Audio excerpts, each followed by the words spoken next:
From sports training to weightlifting, parkour to African dance, there's an incredible variety of activities at this year's convention. But the main message from everyone is that fitness should be fun.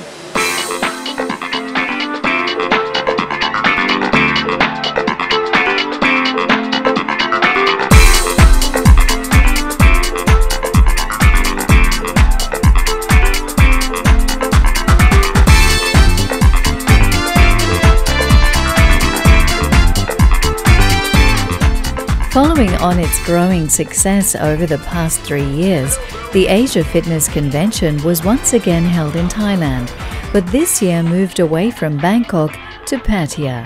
Headquarters was the lovely Dusit Thani Hotel, where fitness gurus from around the world squeezed into their workout clothes to show around 800 participants how inspiration plus passion equals transformation.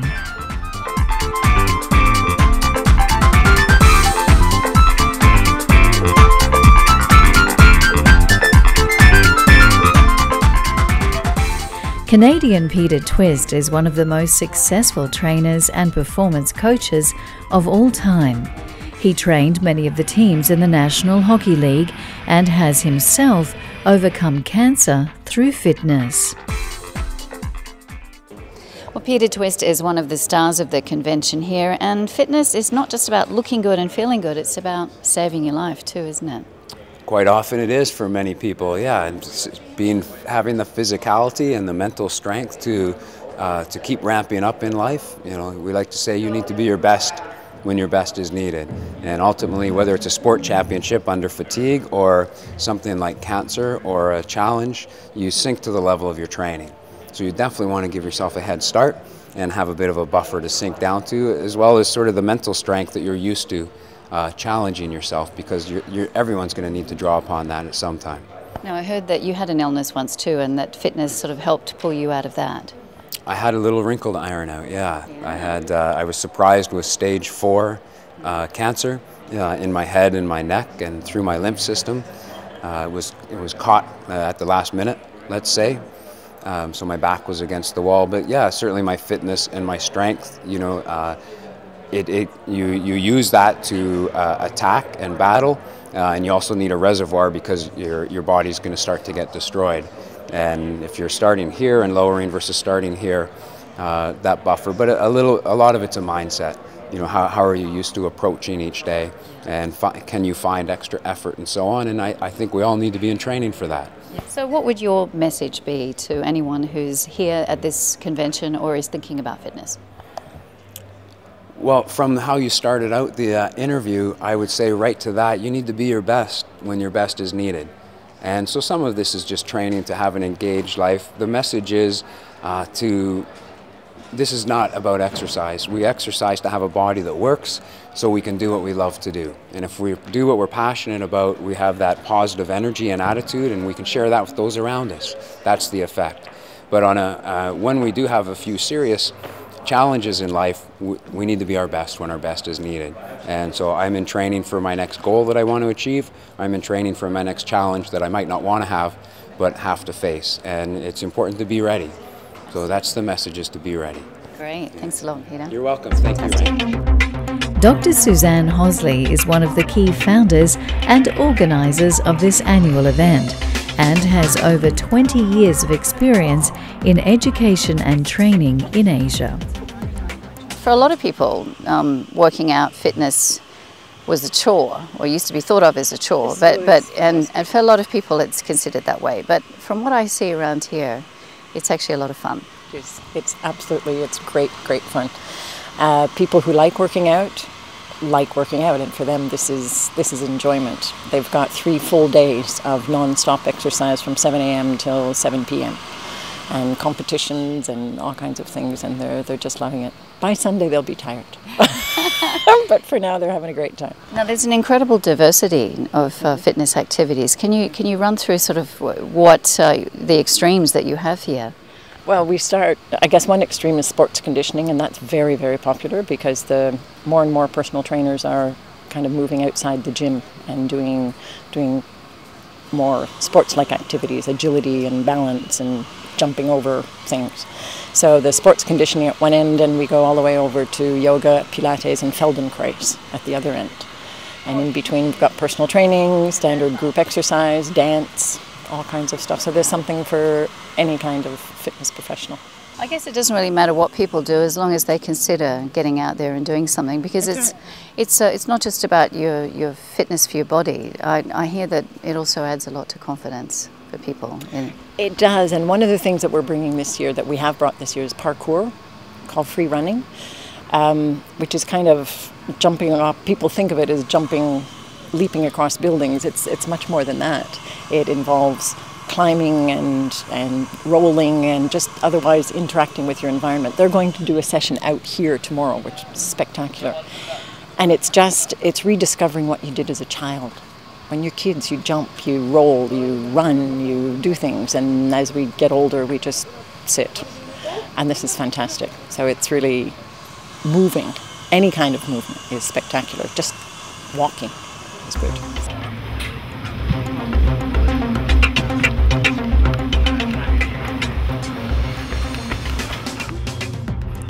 The Asian debut of parkour, or free running, also took off here.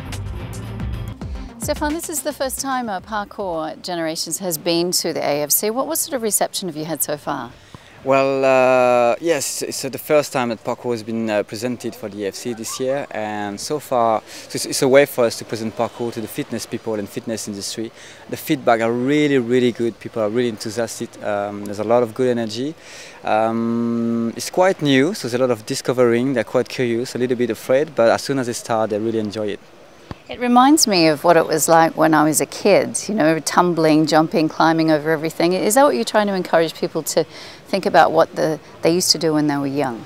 Yes, exactly. Parkour is reclaiming our deep nature. The fitness now, exercises or industry went to a very, very complex, way of training, using a lot of equipments and all that, and all that way of thinking.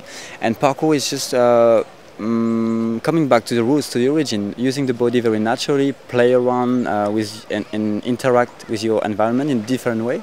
As you said, a lot of kids, we do this very naturally. We just stop as we grow up, we just go to work or go, and the society tells us it's not really good to do that anymore, but it's a very natural activity. Among the highlights of the convention, the Fitness Idol competition. And for the really keen, there was some grueling Navy SEAL training. No guts, no glory.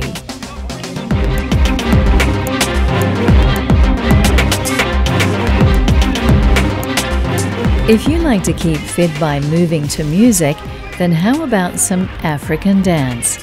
This is a workout you won't forget. Variety is really important at the Asia Fitness Convention, and I'm here with Kukua. How are you? I'm doing great. I'm actually doing fabulous because this is my first time at Asia Fitness Convention and I'm excited. So what have you got in store for us? Well, this morning at 6:45, I did my first class for Asia called African Energizer, and I introduced them to African dancing for the first time. The room was packed, and everybody in there from all walks of life enjoyed moving their boomsie. That's what I call it. Now, I've seen a lot of these exercises, a lot of these programs are very scientific, but your one's a little bit more raw, isn't it? Yes, mine is very raw, down to earth, down to the roots, because you're moving everything you've got. First of all, it's bare feet, so that you can feel the ground, number one, and second of all, you're connected to Mother Earth when you do that. And I come in with the movements from your head, because with African dance you have to move your head, you have to move your rib cage, and let's not forget the boomsie. So when you put all that together, it's like moving 4 or 5 components at one time. And this is what teaching the Asian people to do, and it sets me apart, African dance, from the other genres of dance out there in fitness. Now, we're a TV show, so there's lots of people sitting on the couch watching right now. So what would you say to those people? What's the most important thing about getting up off the couch? I think that the very most important thing of getting up off the couch is so that you don't get obesity. The whole point about working out for us in our life is you want to enjoy what you do. You don't want to sit on the couch always just flipping it. You want to move. Now with an exciting workout such as kukua dance, it forces you, okay, and I should say really entices you because the music, okay, then the movement, you want to try it. You want to. So it's inviting and it pulls people off the couch very easily. Once that music comes on, you're sold. It's a goner. The rhythm gets you. The Thank you very much. Gets you. You're welcome. Thank you. It's my pleasure. The commentators who kept everyone moving were also characters themselves and reinforced the credo that fitness should also be fun. Those of you who are coming back, Suzanne asked me to take 1 minute of your time by presenting our theme, which is transformation. Oh, thanks. PowerPoint. Nothing prepared, but I'd love to set it here. I'm at the Asia Fitness Convention with Lawrence, who's definitely one of the stars of the show amongst many stars. Hey Lawrence, thanks for your time. Thanks for having me here, Billy.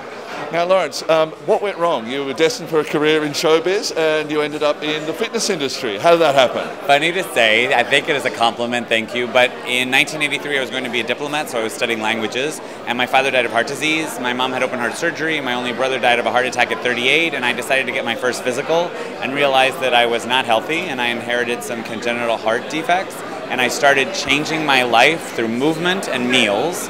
And other people started saying in college, tell us what you're doing and motivate us too. So I got certified and started becoming a personal trainer and group fitness instructor.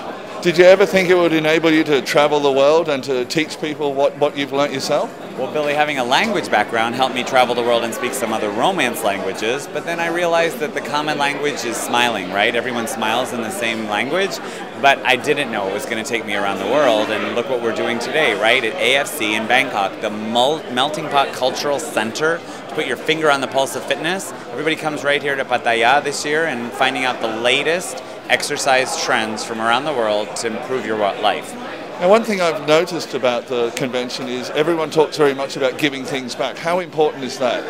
I think in this society, we're talking about so much about me, my cell phone, my iPad, my apps, my life, my to-do list, but in fitness, really you have to look outside of yourself. And as personal trainers, group fitness instructors, we want to empower others, ultimately, not to need us. The best trainers render themselves unnecessary.